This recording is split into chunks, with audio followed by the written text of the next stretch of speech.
In a quiet neighborhood, far away from the spotlight of big cities, there lived a girl whose story would later surprise the world. She was not born into wealth, and her home was simple, filled with the ordinary sounds of daily life, the clinking of dishes, the chatter of neighbors, the noise of passing cars. Music was not something people around her often spoke about. It was something heard through old radios or from distant celebrations. Yet in her heart, music was alive from the earliest days. She was drawn to sound, tapping her fingers on tables, humming soft tunes while walking to school, and pausing whenever she passed by a place where music drifted out. The people around her saw her as an ordinary child, playful and shy, but with a spark in her eyes whenever rhythm touched the air. She had no grand instrument at home, no polished piano waiting for her in the living room. What she had was a curious spirit and a longing to create something beautiful. Her friends often played games outside, running across the streets, while she sometimes sat near the window, listening carefully to the world around her. The sound of rain falling, the chirping of birds, even the faint whistle of the wind through broken fences. All of it felt like a kind of orchestra, one only she seemed to hear. Her family noticed her habit of drumming on boxes and pots, turning anything into a makeshift instrument. They would laugh and shake their heads, telling her she had too much energy, but deep inside, she was practicing, teaching herself how rhythm worked. It was not training in the way famous musicians received, but it was training born from passion, from a mind that refused to ignore the call of music. As she grew older, her curiosity grew stronger. Whenever she heard piano music on the radio, she stopped everything to listen.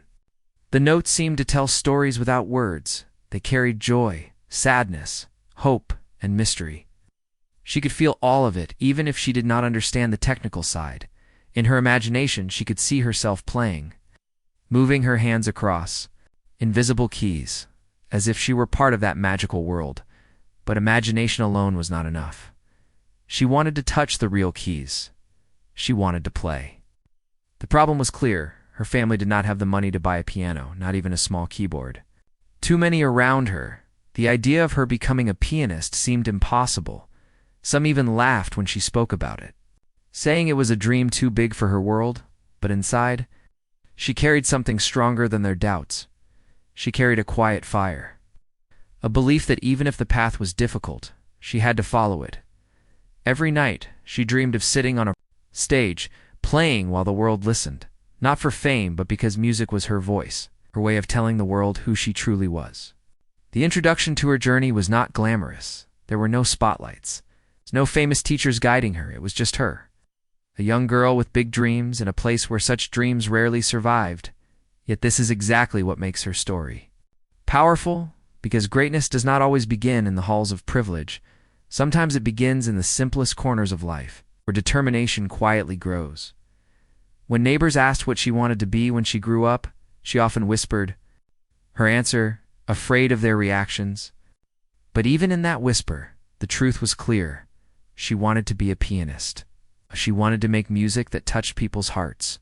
Her journey had not yet begun, but the seed was planted, waiting for the right moment to push through the soil of doubt and disbelief. She did not know how she would reach her dream. She did not know what challenges waited for her. All she knew was that she had to try. This introduction, her beginning, was filled with questions and uncertainty, but also with hope. And as her story unfolds, the world would soon learn that sometimes the most unexpected people carry the deepest gifts. They thought she couldn't play, but little did they know, she was already preparing to play better than the masters. Early doubts. As the girl grew a little older, her dream of playing the piano became clearer. But so did the doubts that surrounded her. She was still just a child, with no instrument of her own, no teacher to guide her, and no money to invest in lessons. Whenever she spoke about wanting to play, people looked at her with kind smiles that carried disbelief. They did not want to be cruel, but their words often felt like walls blocking her path. Music is expensive, they would say. It takes years of training, and not everyone can succeed.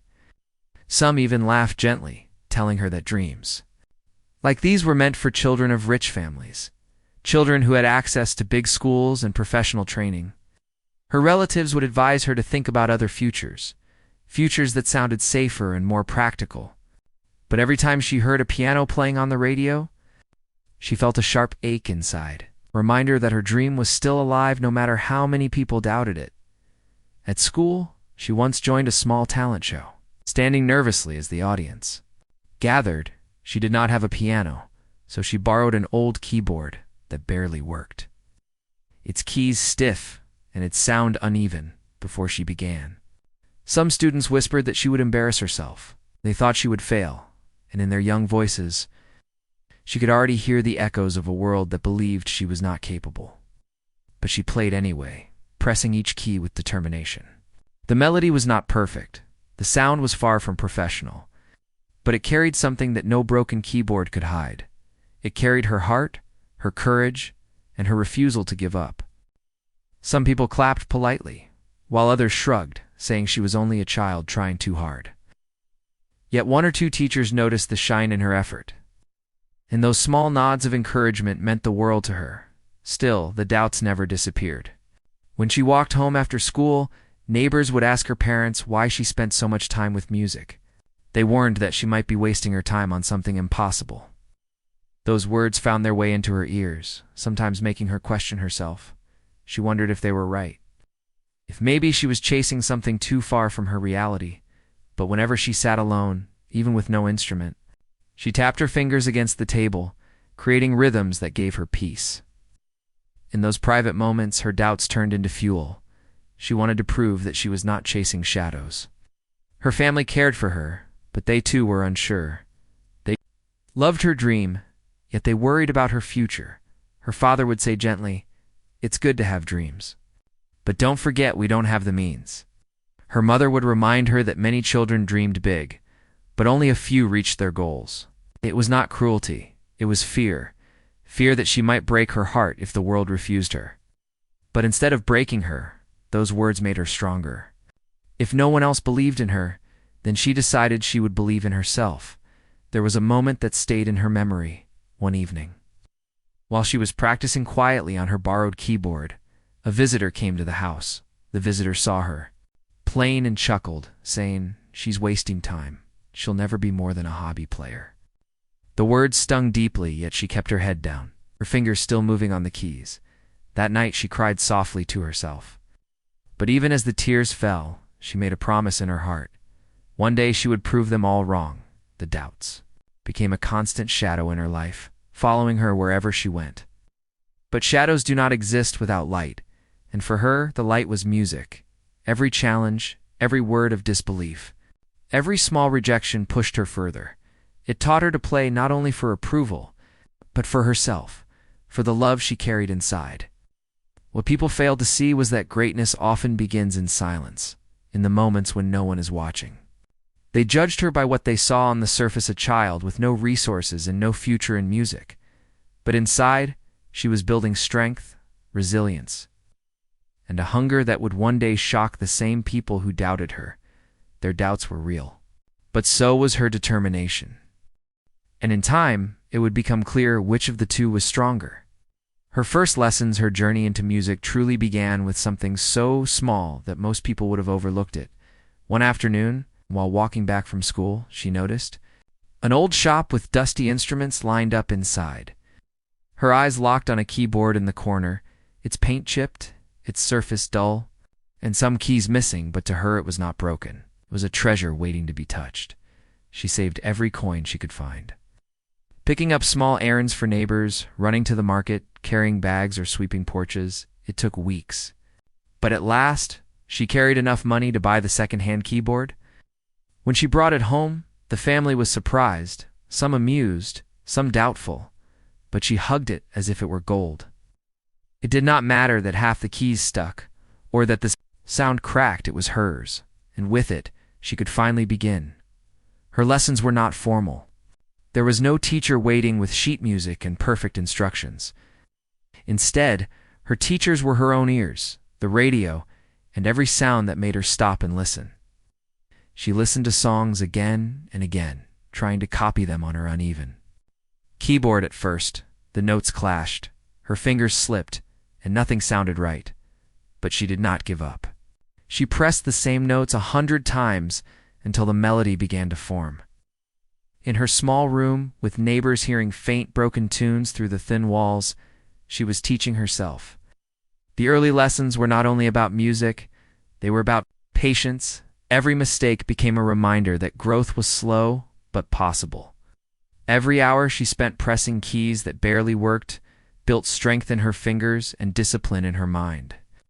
Sometimes she grew frustrated hitting the wrong notes, so many times that tears blurred her vision. But then she remembered the voices of those who doubted her. And instead of quitting, she pressed harder. Determined to turn her weakness into strength, there were evenings when electricity failed and the house went dark. Most children would rest, but she lit a small candle and kept practicing, her shadow dancing on the wall as her fingers moved. In those moments, she felt connected to something larger than herself, as if the music was guiding her even when the world tried to stop. Her parents watched silently, half worried and half amazed, unsure whether this obsession would fade or grow into something real. One day at school, she found an old music book in the library. The cover torn and pages yellowed, she could barely read the notes. But she took it home anyway. With slow effort, she matched the symbols to the sounds on her keyboard, learning. Bit by bit, what took other children days in music classes took her weeks, sometimes months, but she never let frustration defeat her. That book became her silent mentor, a guide she carried everywhere. Even when others laughed at her for studying something they believed would lead nowhere, her first lessons were full of creativity. Since she had no teacher to scold her for mistakes, she invented her own ways to learn. She wrote small marks on the keys with chalk. She counted beats out loud. She clapped rhythms until they became natural. Sometimes she even tapped on the table during dinner, driving her family crazy. But it helped her memorize the patterns of sound.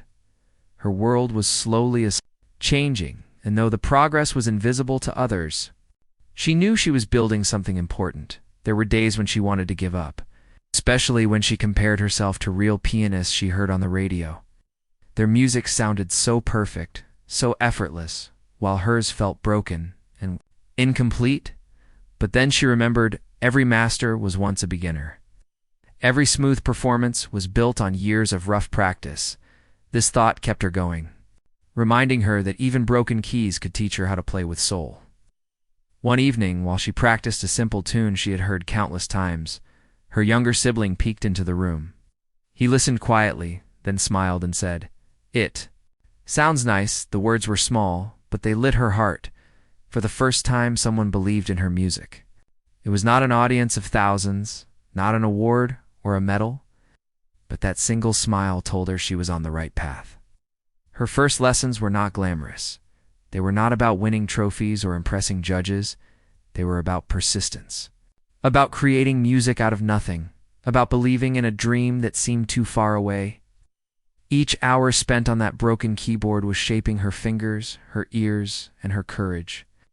She was no longer just a girl with a dream. She was becoming a musician in her own way. And though the world still doubted her, she knew something had changed. The girl who once only imagined herself playing now had her first real notes, her first songs, her first victories. Her journey was still at the very beginning, but those early lessons would carry her further than anyone could have predicted. The masters of the world did not know her yet, but she was learning, step by step, key by key, preparing for the day when her music would reach them. And when that day came, they would no longer doubt, because she would play better than the masters facing rejection. Her journey was growing stronger, but with every step forward came new walls to climb. The broken keyboard had given her a way to practice, and her self-taught lessons gave her courage. But courage alone was not enough. She wanted to share her music with the world, to prove that her dream was more than a fantasy. And so, when she heard about a small competition in town, she gathered every bit of bravery she had and decided to join. The day of the competition arrived, and the room buzzed with nervous energy. Children from well-known families carried polished instruments, their parents proudly standing by their side. Some had been learning from professional teachers since they could barely walk. They wore neat clothes, carried sheet music, and looked prepared for victory. She, on the other hand, arrived with her old keyboard packed in a worn-out bag, her clothes plain, her shoes slightly torn, her heart beating like a drum. When she walked in, heads turned, whispers floated through the air. "Why is she here?" someone muttered. "She doesn't belong," another added. The judges looked at her form, then at her instrument, their expressions politely blank, but carrying quiet judgment. She felt small, but deep inside, she told herself she had every right to stand there. One by one, the other contestants played, their fingers moving with confidence, their families clapping loudly after every performance. The sound of perfectly tuned pianos filled the hall, and each song seemed flawless. When her turn came, the hall grew quiet. But not out of respect. It was a silence of curiosity mixed with doubt. People leaned forward, waiting for her to fail. She placed her broken keyboard on the stand, plugged it into the speaker, and sat down. The first note she pressed crackled. Some of the audience chuckled softly. Her hands trembled, her throat tightened. She could feel the weight of every eye on her. The judges glanced at each other as if deciding whether to take her seriously. For a brief second, she wanted to run, to pack her keyboard and disappear. But then she remembered the promise she made to herself, the promise that she would not stop no matter what. So she closed her eyes and began to play. The sound was uneven, some notes too sharp, others too weak. But she poured her heart into every key. Her fingers moved with emotion, carrying all the nights of practice by candlelight, all the whispers of doubt, all the tears she shed when no one was watching. The melody rose and fell, imperfect, yet powerful, fragile, yet full of soul. For a moment, the hall stopped laughing. For a moment they listened, but when the final note faded, the applause was thin, polite, and short-lived. The judges thanked her but marked her low. Her name placed at the very bottom of the list. Walking home that evening was the hardest step she had ever taken. Her keyboard felt heavier than ever, her chest tight with shame. She could still hear the whispers, the chuckles, the sighs of disappointment. She replayed the moment in her head again and again, asking herself why she thought she could compete. That night, she hid her tears under the blanket. Trying not to wake her family, rejection had finally arrived, and it stung more than anything she had ever felt. For days, she avoided her keyboard. Each time she looked at it, the memory of that hall came rushing back. Her mind whispered, maybe they were right. Maybe I don't belong. But the silence in her room was louder than the doubts. She realized that without music, she felt empty, like part of her had been taken away. So with trembling hands, she sat back down, pressed the first key, and let the sound return. It was not easy, but it was necessary. Because rejection was not the end, it was a test in time. She began to see rejection differently. She understood that rejection was not proof of her weakness, but proof that she was trying. The others who laughed were comfortable. They had everything handed to them, but she had something they did not: resilience. The ability to rise again when pushed down. She began to practice harder than before, telling herself that one failure did not define her story. Her rejection became fuel, pushing her to sharpen her skills, to listen closer, to play deeper. Later, she entered another contest. And though she did not win, she noticed something important. This time her score was not at the bottom. It had risen. Some people in the audience even clapped sincerely, impressed by her emotion. It was a small victory. But it reminded her that rejection was not permanent. Growth was. The sting of her first failure would always remain. But so would the lesson it taught her: never let the opinions of others silence the music within.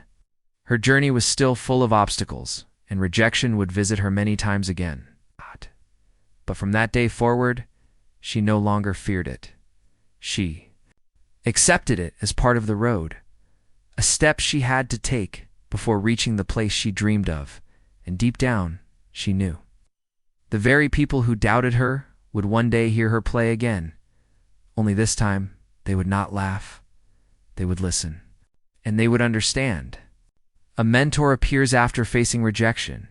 She could have walked away from her dream, but instead she kept practicing in silence. Her small room once again filled with broken notes from her old keyboard, yet each sound carried more determination than before.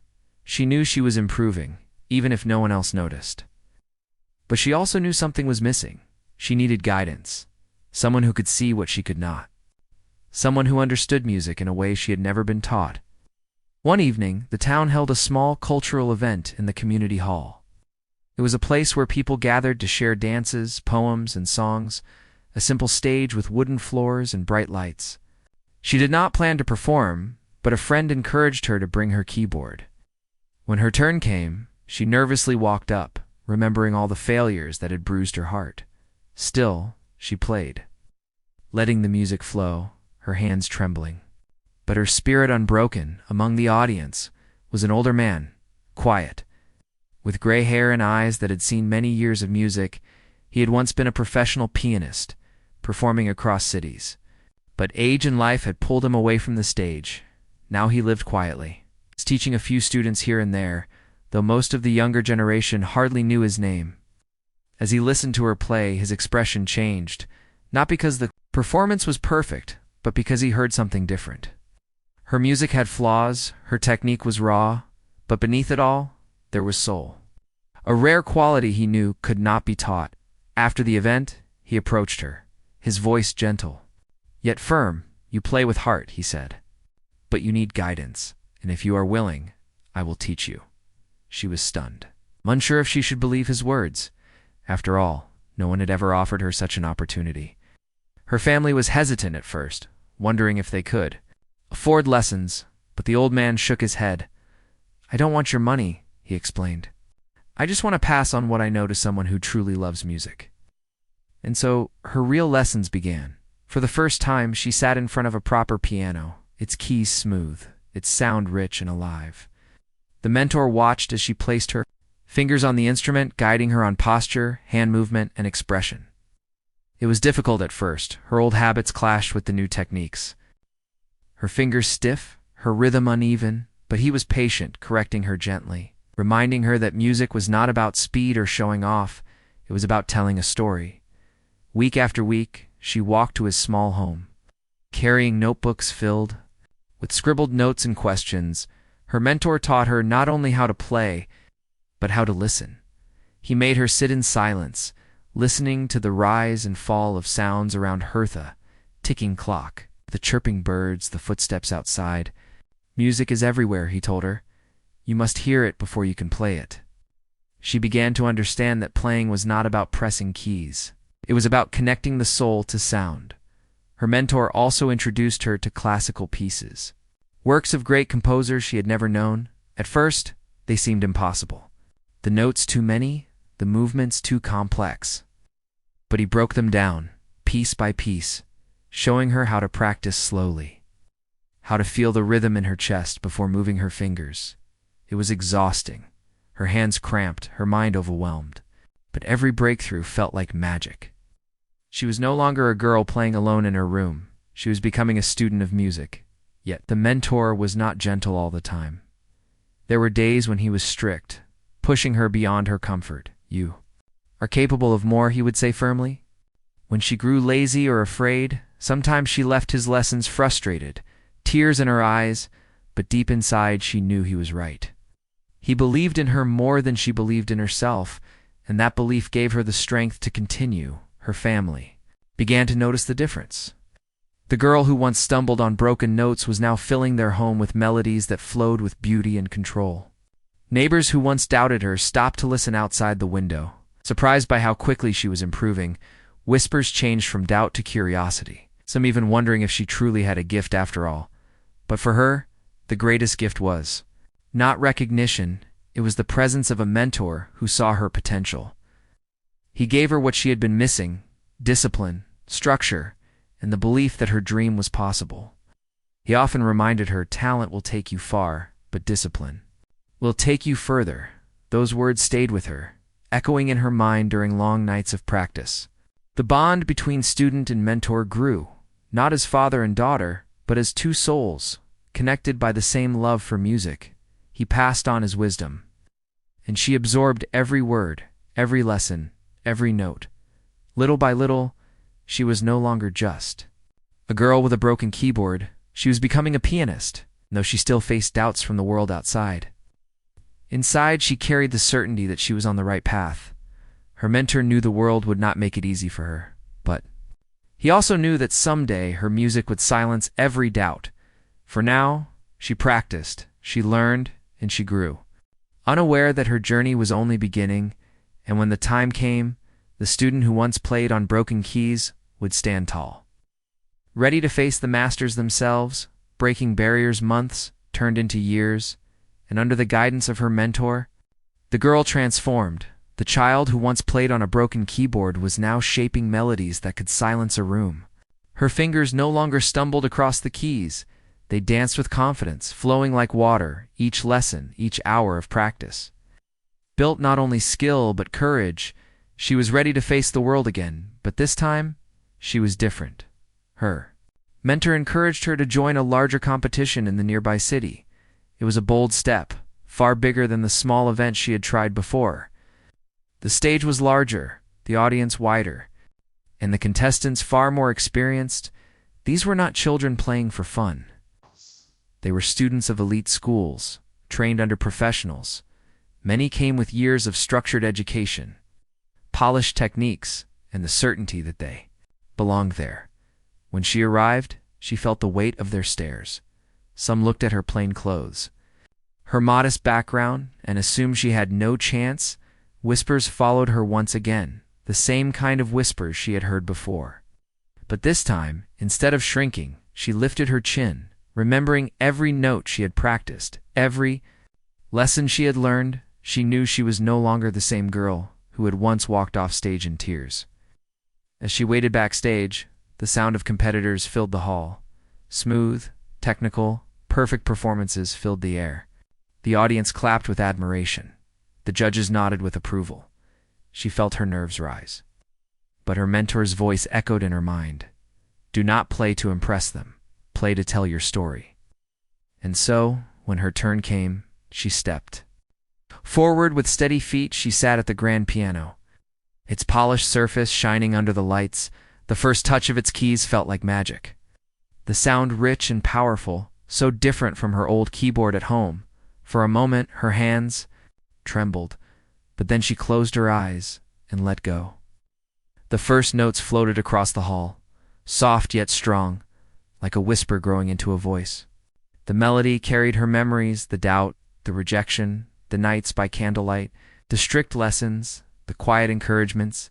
Each note told her story, not just of practice, but of survival. As she played, the audience leaned closer. There was no laughter this time, no whispers of disbelief, only silence. It was the kind of silence that meant they were listening, truly listening. Her fingers moved faster, then slower, rising and falling like waves. The room seemed to breathe with her, following the emotion of her music. When the final note faded, there was a heartbeat of stillness. Then the hall erupted in applause, not polite, not forced, but real, for the first time. She saw people standing, clapping with energy, their eyes shining with surprise and respect. The judges, who had doubted her before, leaned forward, exchanging looks of genuine admiration. She bowed her head, hiding the tears that threatened to fall. This time, she did not walk away in shame. She walked away knowing she had broken a barrier. Her score was announced later. Though she did not take first place, she was ranked among the top.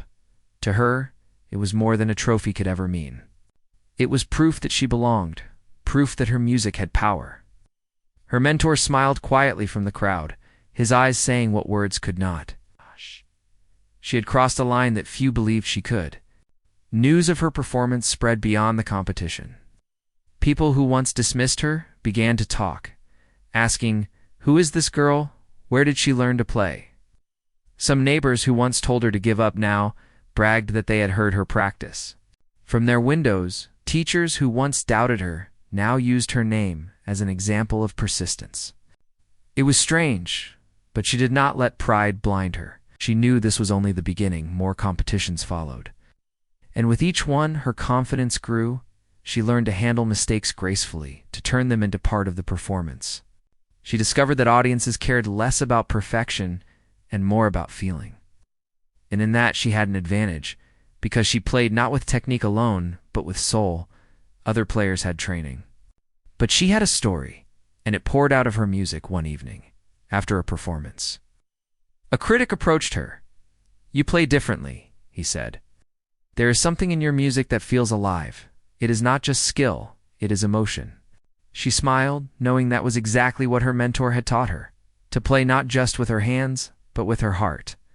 Breaking barriers was not just about winning competitions, it was about changing the way people saw her, about proving that background did not decide destiny. Every note she played was a strike against the walls of doubt, and slowly, those walls began to crumble. She knew the road ahead would still be long, filled with new challenges, new rejections, and new battles to fight. She also knew something even stronger. She had faced rejection and survived. She had found a mentor and grown, and now she had broken through the first barrier. The masters of music still seemed far away, like stars in the distance, but for the first time, she could feel herself reaching toward them, and one day she knew she would not just reach them. She would rise beyond the turning point, the years of practice, rejection, and growth had led her to a place she never imagined. Her name was now whispered in music circles, not as a curiosity, but as a rising talent. She had gone from the girl no one believed in to the girl people wanted to watch, yet deep inside she still carried the weight of those early doubts, when she longed for one moment that would prove, once and for all, that she truly belonged. That moment arrived when she was invited to compete in an international competition. It was the kind of stage she once only dreamed about. A hall so grand it could seat thousands. The event drew masters, prodigies, and the most polished musicians. From across the world, the thought of stepping onto that stage made her heart pound, but it also lit a fire inside her, because this was the turning point she had been waiting for. When she arrived, the air was different. Everything seemed bigger: the stage, the lights, the audience, even the expectations. Contestants from famous academies carried themselves with quiet pride. They had the best teachers, the finest instruments, and the confidence of people who had always been told they would succeed. Once again, whispers followed her, people asking who she was, doubting she could survive in such company. But she did not flinch. She remembered the nights by candlelight, the broken keyboard, the rejection that nearly crushed her. She told herself she had earned her place on this stage. Not by privilege, but by persistence. Her mentor's words echoed in her mind: "Do not fear the masters. Play as if you are telling the world who you are." And with that, she stepped into the spotlight. The grand piano in front of her seemed alive, its polished surface reflecting the lights above. She placed her hands gently on the keys, her chest rising and falling with deep breaths. For a moment, the hall was silent, waiting. Then the first notes began to flow, soft and tender. Like a secret shared with the world, her performance was not about perfection. Though the notes were clear and sharp, it was about emotion. The kind of emotion that came from years of struggle, doubt, and determination. Every rise of the melody carried her journey. Every fall carried her pain. She poured her entire life into the music. The girl who had been told she could not play, the girl who cried after rejection, the girl who never gave up. The audience felt it. The silence in the hall was heavy, not with judgment, but with awe. As the piece built toward its climax, her fingers moved faster, not with panic, but with passion. She leaned into the keys, her whole body a part of the performance. It was not just music, it was her story unfolding in sound. And when the final note rang out, it lingered in the air like a breath that no one wanted to release. For a moment, there was silence. Then the hall erupted, not in polite applause, but in thunderous clapping, shouts, and even cheers. People rose to their feet, standing in respect, something rarely given in such competitions. The judges, usually strict and expressionless, leaned forward with genuine admiration. Some scribbled notes furiously, others simply nodded, as if acknowledging they had witnessed something rare. Tears welled in her eyes, but she bowed her head, trying to stay composed. Inside, she knew something had changed forever. She was no longer the girl trying to prove herself. She had proven it. In that moment, she was no longer chasing the masters. She was standing among them when the results were announced. She placed higher than anyone expected. Some thought she should have taken first, but the exact position did not matter. What mattered was the recognition, the respect, and the undeniable truth that she had arrived. Critics wrote about her performance, describing it as a voice beyond her years in music that speaks directly to the soul. Her name was no longer whispered in doubt, it was spoken with admiration. Back home, the news spread quickly.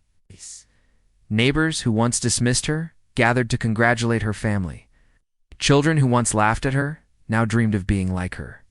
Even her relatives who once told her to focus on practical futures admitted they were wrong. Her journey had become bigger than herself. It was a symbol of what determination could achieve. Her mentor watched proudly, though he reminded her to stay humble. "This is your turning point," he told her. "But remember, the journey never ends. Every stage is a lesson. Every performance is another chance to grow." She nodded, knowing his words were true. But deep inside, she allowed herself to savor the victory. Because for the first time, she felt free from the shadow of doubt. This turning point was not only about music, it was about transformation, about becoming the person she had always believed she could be. The girl who once played on a broken keyboard had now played on one of the world's grandest stages. And her music had not only reached the judges, it had reached hearts. She knew more challenges lay ahead. But she also knew something else: no one would ever again say she couldn't play, because now she had played better than the masters. Conclusion: her story had begun in silence, in a small home with no piano, no teacher, and no promise of success. She was once the girl who tapped rhythms on tables, who dreamed with closed eyes because reality offered her nothing. She was once the child who faced laughter, rejection, the kind of doubt that could crush the spirit of even the bravest heart. But now, she stood on stages where the world listened, where silence was born not from disbelief, but from awe. Her journey was never easy, and that was exactly what made it powerful. Every broken key she pressed, every tear she wiped away, every word of rejection she carried, a lot of it became part of her music. She had not simply learned to play the piano, she had learned to live through it. Her music was more than notes. It was proof that dreams could survive even in the harshest soil. People who once dismissed her now told her story to others. They spoke of the girl who came from nowhere, the girl who had no instrument but still learned to play. They told her tale not as a fairy tale, but as a reminder of what determination could do. And in doing so, her life became more than her on it, became an inspiration for anyone who had ever been told they couldn't. She never claimed to be perfect. Even when critics praised her, she kept her humility. She reminded others that music was not about showing off, but about connection. It was about making someone feel understood, about bringing comfort, about creating joy in the quiet corners of life. She knew trophies could fade, applause could fade, but the impact of music on the human heart would last forever. Her mentor, now older and weaker, watched her rise with quiet pride. He had given her the tools, but she had built the bridge before long. She was not only his student, but also his legacy, he once told her. "What I gave you were lessons, but what you gave back was proof that the spirit of music will never die." And when the time came that he could no longer teach, he knew his art would live on through her. She continued to travel, to perform, to meet people who had spent their lives in music. Many of them had polished training, prestigious schools, and names known around the world. But often, after hearing her play, they admitted there was something different in her sound, something raw, something unshaped by privilege, something born from struggle, and that difference became her strength. The reason why people remembered her long after the last note. Her community changed too. The children who once laughed at her now dreamed of touching the keys. The neighbors who doubted her encouraged their own sons and daughters to believe in impossible dreams. And families who once thought music was only for the wealthy began to see it differently. She had broken not only barriers for herself, but also for others. The turning point of her life had been her performance on that great stage. But the true conclusion was found not in the applause, but in the lives she touched. She began teaching young children in her free time.